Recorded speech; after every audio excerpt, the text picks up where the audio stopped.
नमस्कार दोस्तों, आपका स्वागत है शेयर बाजार इनसाइड चैनल पर। चलिए आज के अपडेट की शुरुआत कर लेते हैं। सबसे पहले बात करें तो आज के दिन में जो ऑटो सेक्टर है उसका डेटा आ चुका है सेल्स का। अगर हम मंथली बात करें और ईयरली बात करें टू व्हीलर एन की, तो यहाँ पर आप देख सकते हैं ईयरली बात कर सकते हैं तो 7% की, 6% की थ्री व्हीलर में, जो कि ईयरली बेसिस पर काफ़ी अच्छी बात है।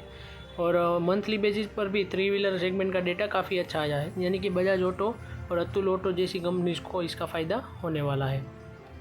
और यहाँ पर नेक्स्ट बात करें तो पैसेंजर व्हीकल और ट्रैक्टर और जो कमर्शियल व्हीकल है उसके अंदर तो काफ़ी अच्छी गिरावट देखी गई है, यानी कि उसके जो स्टॉक प्राइस है उनके भी बैड इम्पैक्ट हो सकता है। इसी वजह से कंपनी के कुछ सेल्स के अपडेट काफ़ी अच्छे आए थे, जिसमें आप यहाँ पर देख सकते हैं कि हीरो मोटो को टू व्हीलर सेगमेंट में सेल्स करीब 10% की अच्छी रही है। मारुति सुजुकी में 22% की एक्सपोर्ट में सेल हुई है, यानी ये बाहर जो भेजते हैं उसके अंदर। महिंद्रा एंड महिंद्रा के व्हीकल में भी काफ़ी अच्छी तेज़ी रही है, राइज करीब 18% की पैसेंजर व्हीकल है। और मैनुअल बजाज ऑटो की बात करें तो 1% की सेल्स में तेज़ी रही है। आज के दिन की बात करूँ तो स्टॉक मार्केट में काफ़ी अच्छी फ्लैटिश परफॉर्मेंस रही है, यानी कि कुछ प्लस नहीं किया, नेगेटिव नहीं। करीब निफ्टी 25,400 पे खुली है। बजाज फाइनेंस एंड BEL में करीब 2% की तेज़ी देखी गई है। BEL को आपको पता ही होगा कि काफ़ी अच्छे ऑर्डर मिलते हुए नज़र आ रहे हैं, उसकी वजह से BEL के स्टॉक प्राइस में अच्छी तेज़ी रही है। बजाज फाइनेंस में क्या हुआ है वो मैं आगे बताता हूँ आपको। नेक्स्ट बात करूँ तो अभी के लिए जो टॉप गेनर एंड लूजर है उसकी लिस्ट है। सफायर फूड काफ़ी अच्छी तेज़ी में है, क्रेडिट एक्सेस उसमें भी तेज़ी है, एकी इंडिया लिमिटेड काफ़ी अच्छी तेज़ी, future lifestyle fashion and DSJ keep learning limited में भी काफ़ी अच्छी तेज़ी रही। और लूज़र की बात करें तो आज के लूज़र है Trent limited, Sammaan capital limited, DCM Shriram, जिसमें अंदर काफ़ी तेज़ी रही थी पिछले कुछ दिनों में, आज थोड़ी गिरावट देखी गई है। एस्टर DM हेल्थ केयर उसके अंदर भी गिरावट देखी गई है, VST इंडस्ट्री में भी गिरावट देखी गई है। नेक्स्ट बात करूँ तो RBI ने करीब 1 लाख CRR एक्शन लिया है, ऑब्जर्व सरप्लस लिक्विडिटी, यानी कि RBI रिवर्स रेपो रेट के थ्रू मार्केट से करीब 1 लाख करोड़ रुपीज़ वापिस उठा रहा है, क्योंकि लिक्विडिटी ज़्यादा बढ़ चुकी है मार्केट के अंदर। इसी वजह से मार्केट में से पैसों की लिक्विडिटी कम करने के लिए RBI करीब 1 लाख करोड़ रुपीज़ से खींच रहा है। किसके ज़रिए? तो कि रिवर्स रेपो रेट के ज़रिए, जो कि RBI के हिसाब से सही होगा, क्योंकि जब मार्केट में बहुत ज़्यादा तेज़ी आ जाती है तो उसको कंट्रोल करने के लिए भी RBI को रिवर्स रेपो रेट लाना पड़ता है, ताकि इकोनॉमी को कंट्रोल में ला सके। इसी वजह से RBI ने भी 1 लाख करोड़ रुपीज़ का रिवर्स रेपो रेट लिया है, 7 डेज़ के अंदर है।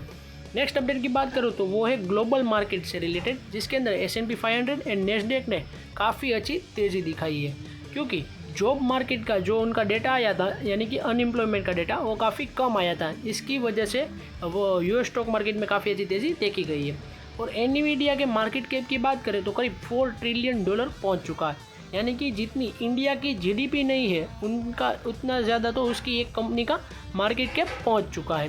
यानी कि एनवीडिया के शेयर के जो स्टॉक होल्डर है, इन्वेस्टर, उनके लिए काफ़ी अच्छी बात है, और US मार्केट के लिए भी काफ़ी अच्छी बात है, क्योंकि वहाँ महंगाई कम होगी या फिर अच्छा जॉब एम्प्लॉयमेंट का डेटा आएगा तो US मार्केट भी ग्रो होगी और दूसरी मार्केट को भी ग्रो होने देगी। और ये टैक्स बिल अगर पास हुआ है, जो अभी तो पास होने ही वाला है, उसके बाद देखते हैं US मार्केट में कितना ज़्यादा इन्फ्लेशन बढ़ता है और कितना ज़्यादा महंगाई बढ़ने की वजह से कई सारे चीज़ों में इकोनॉमी पे इम्पैक्ट आता है। GDP का डेटा भी ख़राब आ रहा है उनका, और CPI का डेटा भी ख़राब आने लगेगा, और जॉब एम्प्लॉयमेंट का डेटा ख़राब आने लगेगा तो US में रिसेशन के आने की संभावना बहुत ज़्यादा है। अगर US में रिसेशन आया तो इंडिया के अंदर भी ऑटोमेटिकली रिसेशन आ सकता है, क्योंकि हमारी जो ग्लोबल मार्केट है वो एक दूसरे के साथ जुड़ी हुई है, और हमारी इंडिया की मार्केट भी US के ऊपर काफ़ी डिपेंड करती है। इस वजह से हमारी स्टॉक मार्केट को काफ़ी अच्छा झटका लग सकता है अगर US मार्केट को कुछ हुआ तो, या फिर उसकी इकोनॉमी को कुछ हुआ तो।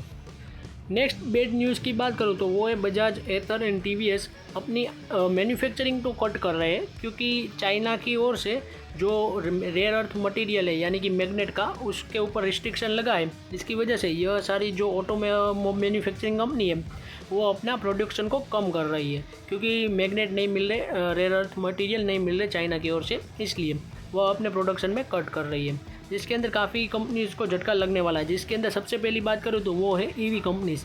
जिसके अंदर बजाज भी अपनी ईवी इलेक्ट्रिक व्हीकल बनाता है, एथर भी बनाता है, टीवीएस भी बनाता है।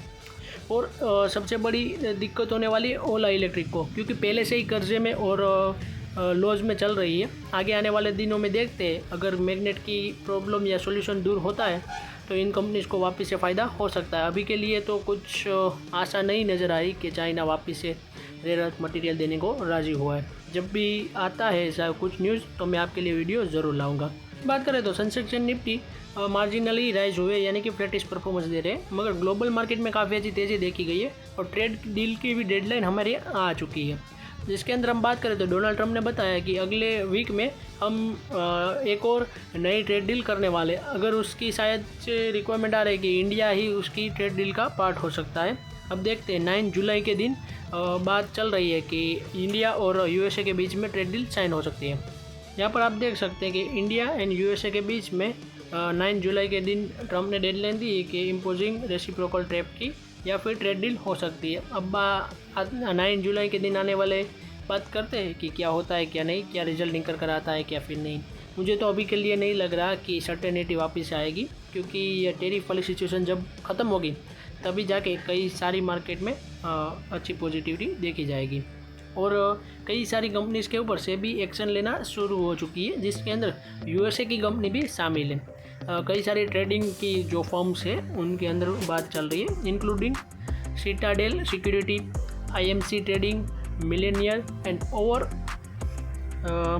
ऑप्टिवियर ramp up their shut in the India's fast growing derivatives market. इन सारी कंपनीज़ के ऊपर सेबी के कई सारे एक्शन चल रहे हैं, यानी कि आप इन कंपनीज़ में अगर यहाँ पर कहीं भी ट्रेडिंग करते हैं डेरिवेटिव से रिलेटेड तो अभी के लिए ध्यान रखने वाली सिचुएशन है, क्योंकि कोई कंपनी पकड़ी गई तो सेबी काफ़ी अच्छा फाइन करेगी या फिर उनको निकाल भी सकती है, तो ध्यान रखिएगा थोड़ी बातें। जिसके अंदर मैं बात करूँ तो सेबी डिसीजन ले रहे हैं कि यूएस की एक कंपनी है ट्रेडिंग फर्म जिसका नाम है जेन स्ट्रीट, उनके ऊपर भी सेबी अपनी नज़र एलिगेशन लगाया हुआ है मैनिपुलेशन का सिक्योरिटी मार्केट के अंदर। तो अब आने वाले दिनों में देखते हैं क्या एक्शन आता है क्या नहीं। नेक्स्ट बात करें Bajaj finance, BEL, Bajaj Finserv, HUL and HDFC bank में अच्छी तेज़ी देखी गई है स्टॉक प्राइस में करीब 2.2% के आसपास की। और Trent, Tech Mahindra, Tata Steel and Mahindra में गिरावट देखी गई है आज के दिन में। अभी के लिए बजाज फाइनेंस क्यों अभी गेन हुआ है, क्योंकि उनके कुछ रिपोर्ट निकल कर आ रही है। उनके जो रिपोर्ट ऑफरिंग है उनके अंदर 22% की ईयर ऑन ईयर बेसिस पर ग्रोथ रही है AUM में, और 4.4 लाख करोड़ तक पहुँच चुका है Q1 26 में। न्यू लोन बुक की बात करें तो उसके अंदर भी करीब 23% की अच्छी तेज़ी रही है, करीब $13.49 मिलियन की। और डिपॉजिट की बात करें तो उसके अंदर भी 15% की अच्छी तेज़ी रही है, करीब 72,100 करोड़। यानी कि बजाज फाइनेंस का रिजल्ट काफ़ी अच्छा आ सकता है, क्योंकि उनके आंकड़े अभी से अच्छे निकल कर आ रहे हैं। तो देखते हैं कंपनी का Q1 का रिजल्ट कुछ समय में आने वाला है, तो काफ़ी अच्छी तेज़ी देखी गई। इसी वजह से भी कंपनी के आज स्टॉक प्राइस में भी अच्छी तेज़ी देखी गई है। आज की अपडेट हमारी यहीं तक थी। ऐसे ही वीडियोस देखने के लिए हमारे चैनल को सब्सक्राइब कीजिए और बेल आइकन को ऑन करना मत भूलिएगा। Thanks for watching.